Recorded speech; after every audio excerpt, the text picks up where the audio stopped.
Hey guys welcome back to my YouTube channel. आशा करी तुम्हारा सबाई खूब भालो आछो, आमिও खूब भालो आछि। तो चले एसेছি একটা ইন্টারেস্টিং ব্লগ ভিডিও নিয়ে।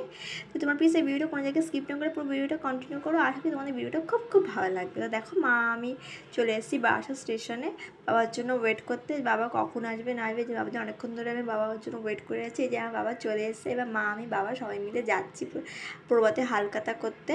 তার আগে মা বললো এই দোকানটায় যাবে, কি দরকারি কথা আছে মা বললো, তাই এই দোকানটায় গেল। তারপর দিক দিয়ে মা আমি বাবা সবাই মিলে চলে যাবো প্রভাতে হালখাতা করে। দেখো বাড়িটা দেখো কত সুন্দর করে সাজিয়েছে। এই যে ভেতরে তার মধ্যে ভেতরে ভর্তি ভর্তি লোক হয়েছে, যে ভেতরে ভিডিও করতে পারিনি। প্লিজ তোমরা একটু ম্যানেজ করে নিও কষ্ট করে। আর আমি তোমার দেখানোর চেষ্টা করছি, বাট ওইভাবে তো পারছি না দেখা। তোমরা প্লিজ একটু কষ্ট করে ম্যানেজ করে নিও। আর আমাদের এখান থেকে আইসক্রিম দিয়েছে আর মিষ্টি দিয়েছে। আইসক্রিম আমি তখনই খেয়ে নিয়েছিলাম, আর মিষ্টিটা হচ্ছে আমি সাথে করে নিয়ে চলে এসেছি। তারপর দিকে মায়ের চুড়িদারটা আনতে যাবো। মা যেহেতু চুড়িদারটা অনেকদিন আগে বানিয়েছিল তার জন্য আজকে চুড়িদারটা আনতে গেলাম। আমি চুড়িদারটা আমি নিয়ে নিয়েছি। তারপর দিক দিয়ে আমি কুশান কিনেছি। তারপর দিয়ে বাড়ি চলে এসেছি। বাড়িতে এসে এই যে মিষ্টিটা দেখো, যে প্রভা থেকে মিষ্টিটা আমাদের দিয়েছে। তারপর মা আমার মুদির দোকান থেকে ময়দা নিয়েছে, তেল নিয়েছে। আজকে রুটিটা কিনেছি। রুটিটা হচ্ছে বাবা রাতে ভাত খাবে না, রুটি খাবে, যে রুটিটা নিয়ে নিয়েছি।